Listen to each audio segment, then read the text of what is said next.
Udah mulai. Selamat siang, Pak Arita. Kali ini kami akan menjelaskan kesuksesan Steve Ballmer menjadi manajer sebagai manajemen kami. Boleh di skip.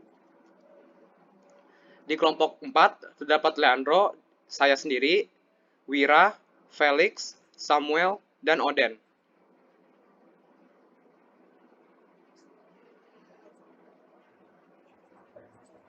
Saat ini saya akan menjelaskan tentang kesuksesan dari Steve Ballmer. Steve Ballmer yang biasanya dikenal sebagai Stephen Anthony Ballmer adalah seorang pengusaha asal Amerika Serikat yang menjabat sebagai CEO Microsoft dan menjadi pemilik Los Angeles Clippers dari NBA.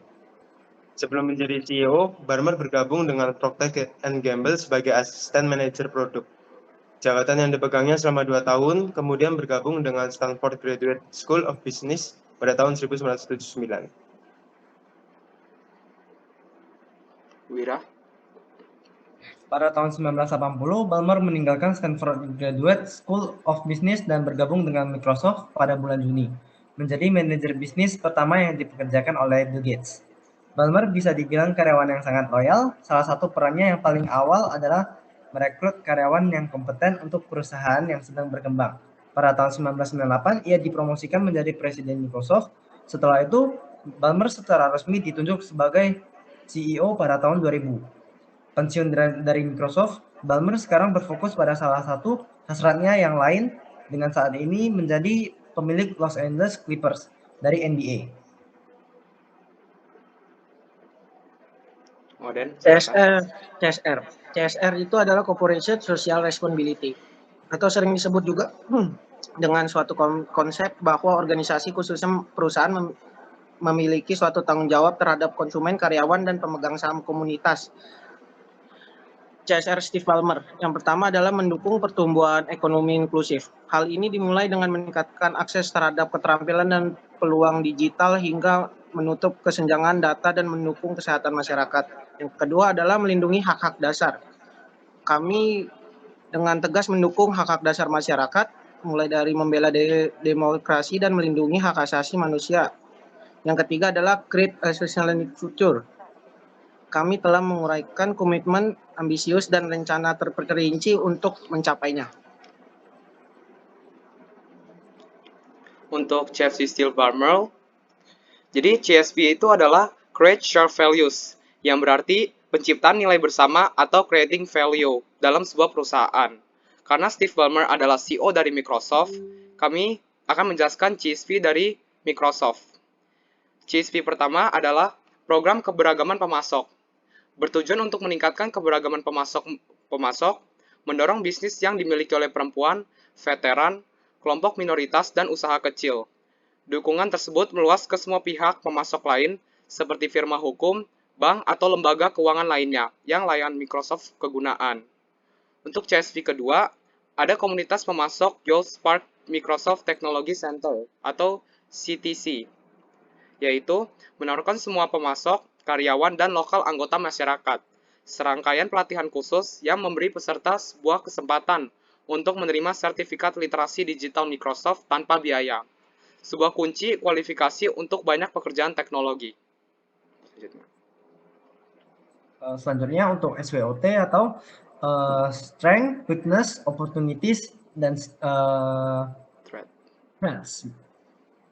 Untuk yang pertama, untuk kekuatan atau strengths, Microsoft memiliki portofolio produk yang luas, termasuk Windows OS, Microsoft Office, dan layanan awan Azure.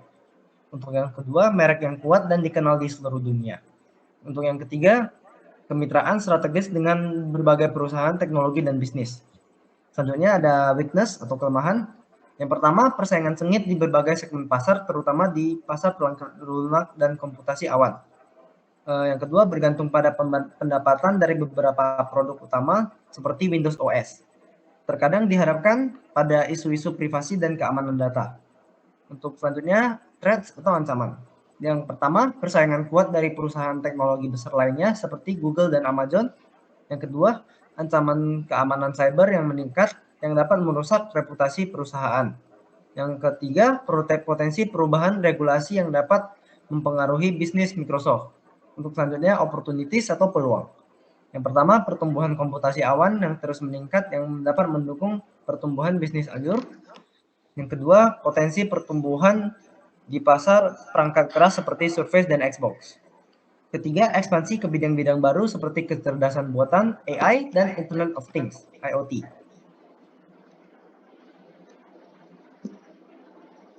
Selanjutnya saya akan menjelaskan struktur organisasi ketika kita memiliki perusahaan. Ya, yang pertama, di bagian development, di sini diisi oleh Leandro. Dan yang kedua, finance diisi oleh Felix. Yang ketiga, planning dan marketing diisi oleh Wira. Dan yang keempat, PR atau community affairs yang diisi oleh Samuel, saya sendiri. Dan human resource diisi oleh Odin.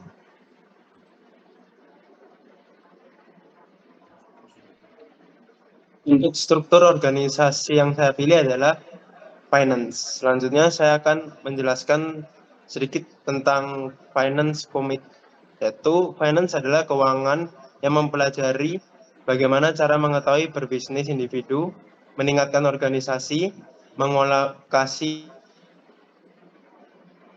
daya moneter dengan sejalannya waktu, dan juga menghitung risiko dalam menjalankan proyeknya.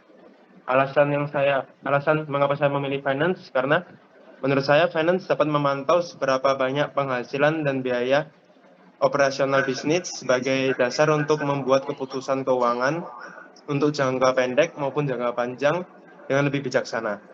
Itulah mengapa manajemen keuangan sangat diperlukan untuk mengelola anggaran bisnis dengan benar. Dan untuk soft skill yang saya miliki adalah keterampilan dasar berupa matematika. Kedua, saya juga memiliki keahlian dasar literatur seperti membaca, menulis, dan mendengar.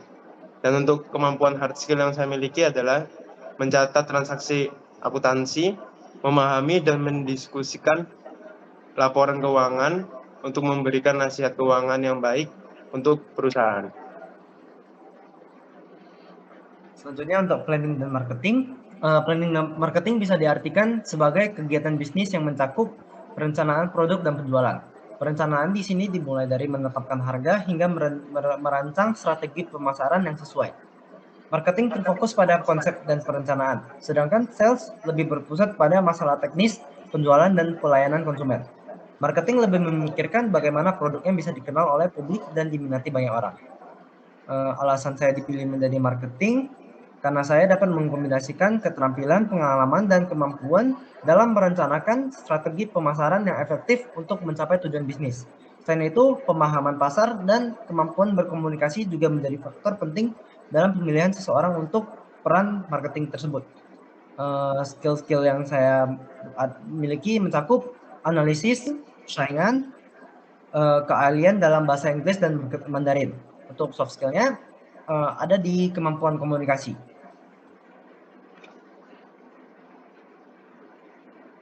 Baik, public relation. Di sini saya mengambil public relation. Saya akan mendeskripsikan public relation. Public relation atau PR adalah suatu bidang yang bertujuan untuk membangun dan menjaga hubungan positif antara suatu organisasi dan individu dengan berbagai pihak yang berkepentingan, seperti masyarakat umum, media, karyawan, pemegang saham, pemerintah, dan lainnya. Tujuan utama PR adalah mempromosikan citra positif, meningkatkan pemahaman, dan membangun kepercayaan antara organisasi atau individu dengan publik. Alasan saya mengambil public relation adalah karena mampu menyebarluaskan dan membangun kepercayaan antara individu dan organisasi luar. Hard skill public relation yaitu mencakup sejumlah keterampilan teknis dan pengetahuan yang diperlukan untuk melaksanakan pekerjaan PR dengan baik. Beberapa hard skill penting dalam PR meliputi pengelolaan media sosial, kemampuan presentasi, dan hubungan media. Dan keterampilan lunak atau soft skill yang penting dalam bidang public relation atau PR yaitu membangun hubungan dan kreativitas. Untuk struktur organisasi yang saya ambil adalah development. Jadi deskripsi pekerjaan development adalah mengembangkan strata pasar, melakukan riset untuk menentukan pasar baru, dan mengatur jadwal rapat dengan klien. Alasan saya memilih development karena saya menyukai mencari pasar baru untuk dijadikan target pasar perusahaan, dan saya pandai mengarahkan atau mengevaluasi struktur organisasi untuk perkembangan perusahaan. Soft skill yang harus dimiliki seorang development adalah komunikasi dan teamwork. Untuk hard skill-nya, kita harus memiliki pengetahuan bisnis, mampu mengoperasikan komputer, dan memiliki manajemen proyek yang baik. Skip.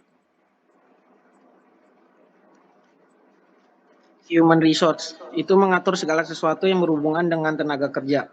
Dari soft skill-nya, kita membahas tentang komunikasi. Komunikasi itu adalah kunci dari segala tugas yang akan dilakukan oleh human resource. Sebab komunikasi akan memudahkan human resource dalam menjalani tugas mereka seperti rekrutmen, payroll, serta membangun engagement dengan karyawan. Yang kedua ada leadership. Leadership itu adalah tugas human resource untuk membuat karyawan nyaman berada di perusahaan, dan untuk membuat karyawan nyaman, human resource seringkali membuat program-program bonding untuk mempererat engagement antar karyawan. Yang kedua ada hard skill. Hard skill rekrutmen yang pertama adalah mudahnya rekrutmen adalah membuat proses yang bertujuan untuk menemukan dan merekrut kandidat yang sesuai dengan posisinya yang dibutuhkan. Yang terakhir ada retensi. Retensi adalah upaya untuk mempertahankan karyawan agar nyaman dan tidak keluar dari perusahaan ini. Dibutuhkan agar sebuah perusahaan tidak kehilangan talenta yang dimiliki oleh sosok karyawan tersebut.